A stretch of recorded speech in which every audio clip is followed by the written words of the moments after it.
ಎಲ್ಲೋ ಯುದ್ಧ ಆಗುತ್ತೆ, ನಮಗೇನೋ ಯಾರೋ ಎಲ್ಲೇ ಹೊಡೆದಾಡ್ಕೊಂಡ್ರು ಅದರಿಂದ ನಮಗೆ ಯಾಕೆ ಟೆನ್ಷನ್ ಅಂತೇಳಿ ಸಾಕಷ್ಟು ಜನ ಅಂದ್ಕೊಳ್ತಿದ್ರು. ನ್ಯೂಸ್ ಅವ್ರಿಗೆ ಬೇರೆ ಕೆಲಸ ಇಲ್ಲ ಅಂಥೇಳಿ ಬೈತಾ ಇದ್ರು. ಇರಾನ್ ಇಸ್ರೇಲ್ ಯುದ್ಧದ ಎಫೆಕ್ಟ್ ಈಗ ತಟ್ಟಿದೆ ಜನಗಳಿಗೆ.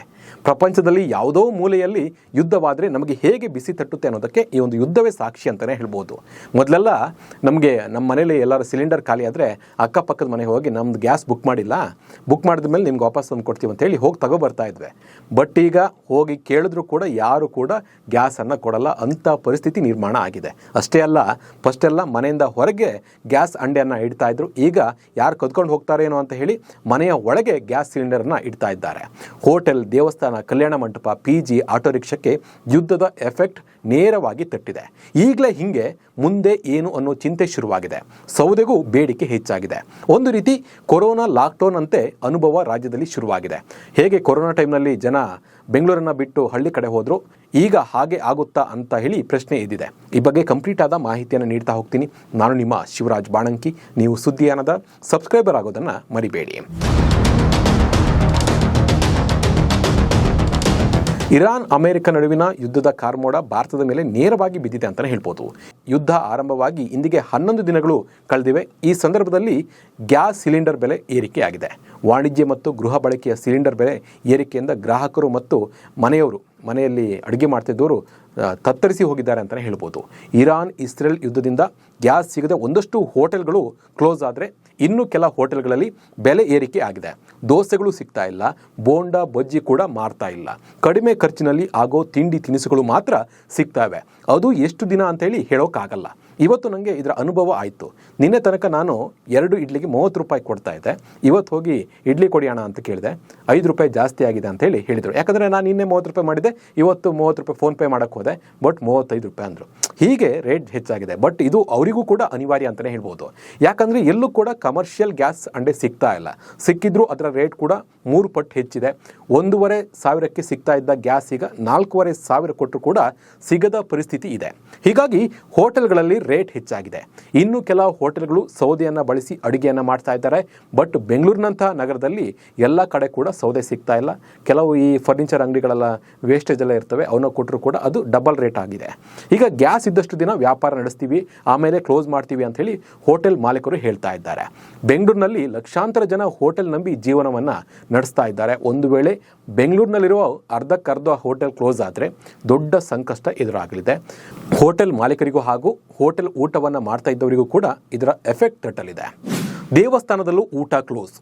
ಇನ್ನು ಸಾಕಷ್ಟು ದೇವಸ್ಥಾನಗಳಲ್ಲಿ ಊಟದ ವ್ಯವಸ್ಥೆ ಇತ್ತು. ಮಧ್ಯಾಹ್ನ ರಾತ್ರಿ ಭಕ್ತರಿಗೆ ಊಟದ ವ್ಯವಸ್ಥೆಯನ್ನು ಮಾಡಲಾಗ್ತಾ ಇತ್ತು. ಆದರೆ ಅಲ್ಲೂ ಕೂಡ ಗ್ಯಾಸ್ ಎಫೆಕ್ಟ್ ತಟ್ಟಿದೆ. ಬೆಂಗಳೂರಿನ ಬನಶಂಕರಿ ಸೇರಿ ಹಲವು ದೇವಸ್ಥಾನಗಳಲ್ಲಿ ಊಟ ನೀಡೋದಕ್ಕೆ ಬ್ರೇಕನ್ನು ಹಾಕಲಾಗಿದೆ. ಬೆಂಗಳೂರಿನ PGಗಳಲ್ಲಿ 1 ಹೊತ್ತಿನ ಊಟ ಕಟ್. ಇನ್ನು ಬೆಂಗಳೂರಿನ ಕೆಲ PGಗಳಲ್ಲಿ 1 ಹೊತ್ತಿನ ಊಟವನ್ನು ಕಟ್ ಮಾಡಲಾಗುತ್ತೆ ಅನ್ನೋ ವರದಿ ಕೂಡ ಬಂದಿದೆ. ಇನ್ನು ಕೆಲ PGಯಲ್ಲಿ ಊಟದ ಮೆನು ಚೇಂಜ್ ಮಾಡಲಾಗಿದೆ. ವೆರೈಟಿ ಅಡುಗೆ ಮಾಡದೆ ಕಡಿಮೆ ಖರ್ಚಿನಲ್ಲಿ ಆಗುವ ಅಗತ್ಯ ಇರೋ ಅಡುಗೆಯನ್ನು ಮಾಡಲಾಗ್ತಾ ಇದೆ. ಸದ್ಯ ಬೆಂಗಳೂರಿನಲ್ಲಿ ಸಾವಿರಾರು ಸಂಖ್ಯೆಯಲ್ಲಿರುವ PGಗಳಲ್ಲಿ ಈ ವಾರಾಂತ್ಯಕ್ಕೆ ಬೇಕಾಗುವಷ್ಟು LPG ಇದೆ. ಅಷ್ಟರೊಳಗೆ ಸಮಸ್ಯೆ ಪರಿಹಾರವಾಗದೇ ಇದ್ದಲ್ಲಿ ಪರಿಸ್ಥಿತಿ ಇನ್ನಷ್ಟು ಬಿಗಡಾಯಿಸಬಹುದು ಅಂತ ಹೇಳಲಾಗ್ತಾ ಇದೆ. ಇನ್ನು ರಾಜಧಾನಿಯಲ್ಲಿ ಅಂದಾಜು ಸುಮಾರು 9 ಲಕ್ಷ ಜನ PGಯಲ್ಲಿ ವಾಸವಾಗಿದ್ದಾರೆ. ಇವರೆಲ್ಲರಿಗೂ ಕೂಡ ಯುದ್ಧದ ಎಫೆಕ್ಟ್ ನೇರವಾಗಿ ತಟ್ಟಲಿದೆ. ಮದುವೆಗೂ ತಟ್ಟಿದೆ ಗ್ಯಾಸ್ ಬಿಸಿ. ಇನ್ನು ಕಲ್ಯಾಣ ಮಂಟಪಗಳಿಗೆ ವಾಣಿಜ್ಯ ಗ್ಯಾಸ್ ಸಿಗ್ತಾ ಇಲ್ಲ. ಹೀಗಾಗಿ ಮದುವೆ ಬುಕ್ಕಿಂಗ್ ಮಾಡಿದ ವಧುವರರ ಕಡೆಯವರಿಗೆ ಸಿಲಿಂಡರ್ ತರುವಂತೆ ಕಲ್ಯಾಣ ಮಂಟಪಗಳ ಸಿಬ್ಬಂದಿ ಸೂಚಿಸಿದ್ದಾರೆ. ಶುಭ ಕಾರ್ಯಕ್ರಮಗಳಿಗೆ ಕಲ್ಯಾಣ ಮಂಟಪದಲ್ಲೇ ವಾಣಿಜ್ಯ ಸಿಲಿಂಡರ್ಗಳನ್ನು ನೀಡ್ತಾ ಇದ್ರು ಅಡುಗೆಗೆ. ಆದರೆ ಈಗ ಸಿಲಿಂಡರ್ ನೀಡಲು ಸಾಧ್ಯವಿಲ್ಲ ಅಂತ ಹೇಳಿದ್ರಿಂದ ಮದುವೆ ಕಾರ್ಯಕ್ರಮಗಳಿಗೆ ಬುಕ್ಕಿಂಗ್ ಮಾಡಿದವರು ಎಲ್ಲಿದೆ ಹಣ ಸಿಲಿಂಡರ್ ಅಂತ ಹೇಳಿ, ಕೊಡಿ, ನಿಮ್ಮ ಹತ್ರ ಇದ್ರೆ ಕೊಡಿ, ನಾವು ತಂದು ಕೊಡ್ತೀವಿ, ಮದುವೆ ಇದೆ ಮರ್ರೆ, ಅಡುಗೆ ಮಾಡಬೇಕು ಅಂತ ಹೇಳಿ ಪರದಾಡುವಂಥ ಪರಿಸ್ಥಿತಿ ನಿರ್ಮಾಣ ಆಗಿದೆ. ಆಟೋ ರಿಕ್ಷಾ ಮೀಟರ್ ದರ ಏರಿಕೆ. ಇದರ ನಡುವೆ ಆಟೋ LPG ಲೀಟರ್ ಒಂದಕ್ಕೆ 10 ರಿಂದ 20 ರೂಪಾಯಿ ಏರಿಕೆ ಕಂಡಿದೆ. ಈ ದರ ಏರಿಕೆ ಕುರಿತು ಆಟೋ ಮಾಲೀಕರು ತಮ್ಮ ಆಕ್ರೋಶವನ್ನು ಹೊರಹಾಕಿದ್ದು ತಕ್ಷಣವೇ ಆಟೋ ಮೀಟರ್ ದರ ಏರಿಕೆಗೆ ಅನುಮತಿ ನೀಡಬೇಕು ಅಂತ ಹೇಳಿ ಆಗ್ರಹಿಸಿದ್ದಾರೆ. ಒಂದು ವೇಳೆ ಯುದ್ಧ ಹೀಗೆ ಮುಂದುವರೆದರೆ LPG ದರ ಇನ್ನಷ್ಟು ದುಬಾರಿ ಆಗಲಿದೆ ಅಂತ ಹೇಳಿ ಆರ್ಥಿಕ ತಜ್ಞರು ವಿಶ್ಲೇಷಿಸಿದ್ದಾರೆ. ಇದರಿಂದ ಭಾರತ ದೇಶದ ಮೇಲೆ ದೊಡ್ಡ ಪರಿಣಾಮ ಬೀರಲಿದೆ ಅಂತ ಹೇಳಿ ಅವರು ಹೇಳಿದ್ದಾರೆ. ಇನ್ನು ಹಾರ್ಮೋಜ್ ಜಲಸಂಧಿ ಮುಚ್ಚಲ್ಪಟ್ಟಿರೋದ್ರಿಂದ ಭಾರತಕ್ಕೆ ಬರುವ ಸರಕುಗಳು ಸಾಗಾಟಕ್ಕೆ ಅಡ್ಡಿಯಾಗಿದೆ. ಯುದ್ಧದ ಕಾರಣದಿಂದಾಗಿ ಗುಡ್ ಹೋಪ್ ಶಿಖರದ ಕಡೆಯಿಂದ ಹಡಗುಗಳು ಬರಬೇಕಾಗಿದ್ದರಿಂದ ವೆಚ್ಚ ಹೆಚ್ಚಾಗಲಿದೆ ಅಂತ ಹೇಳಿ ಆರ್ಥಿಕ ತಜ್ಞರು ತಿಳಿಸಿದ್ದಾರೆ. ಹೀಗಾಗಿ ಈ ಒಂದು ಯುದ್ಧ ನಿಂತರೆ ಮಾತ್ರ ಈ ಸಮಸ್ಯೆ ಬಗೆಹರಿಯುತ್ತೆ.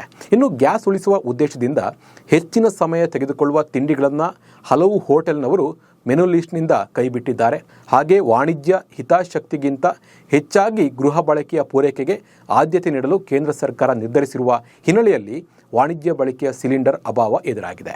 ಬುಕ್ಕಿಂಗ್ ಅವಧಿಯನ್ನು ಕೂಡ ಸರ್ಕಾರ ಹೆಚ್ಚಿಸಿದ ಬೆನ್ನಲ್ಲೇ ಹಲವು ಕಡೆ ಕೃತಕ ಅಭಾವವನ್ನು ಕೂಡ ಸೃಷ್ಟಿಸಲಾಗ್ತಾ ಇದೆ. ಖಾಸಗಿ ಗ್ಯಾಸ್ ವಿತರಕರು ಪರಿಸ್ಥಿತಿಯ ಲಾಭವನ್ನು ಭರಪೂರವಾಗಿ ಪಡೆದುಕೊಳ್ತಿದ್ದಾರೆ. ಇದರಿಂದ ಒಳ್ಳೆ ದುಡ್ಡು ಮಾಡ್ತಾ ಇದ್ದಾರೆ. ಪಿಜಿಯಲ್ಲೂ ಕೂಡ ಊಟ ಕಟ್ ಮಾಡುವ ಸಾಧ್ಯತೆ ಇದೆ. ಕೊರೋನಾದಂತೆ ಮತ್ತೆ ಬೆಂಗಳೂರು ಬಿಡ್ತಾರಾ ಜನ? ಇನ್ನು ಹಳ್ಳಿಗಳಿಂದ ದುಡಿಮೆಗಾಗಿ ಬೆಂಗಳೂರಿಗೆ ಬಂದು ನೆಲೆಸಿರುವ ಜನ ಸಿಲಿಕಾನ್ ಸಿಟಿ ಬಿಡುವ ಸಾಧ್ಯತೆ ಹೆಚ್ಚಿದೆ. ಬೆಂಗಳೂರಿನಲ್ಲಿ ಹೋಟೆಲ್ ಪಿಜಿಗಳಲ್ಲಿ ಊಟ ಸಿಕ್ಕಿಲ್ಲ ಅಂದರೆ ಹಳ್ಳಿ ಕಡೆ ಹೋಗೋದು ಅನಿವಾರ್ಯ. ಹಾಗೆ ಹೋಟೆಲ್ಗಳು ಕ್ಲೋಸ್ ಆದರೆ ಅಲ್ಲಿರುವ ಕೆಲಸಗಾರರು ಕೂಡ ತಮ್ಮ ತಮ್ಮ ಊರಿಗೆ ಹೋಗಬೇಕಾಗುತ್ತೆ.